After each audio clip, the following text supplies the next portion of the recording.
गणनायकाय गणदैवताय गणाध्यक्षाय धीमहि गुणशरीराय गुणवन्दिताय गुणेशानाय धीमहि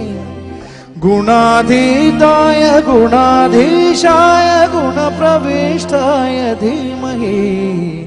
एकदन्ताय वक्रतुण्डाय गौरीतनयाय धीमहि गजेशानाय भालचन्द्राय श्रीगणेशाय धीमहि एकदन्ताय वक्रतुण्डाय गौरीतनयाय धीमहि गजेशानाय भालचन्द्राय श्रीगणेशाय धीमहि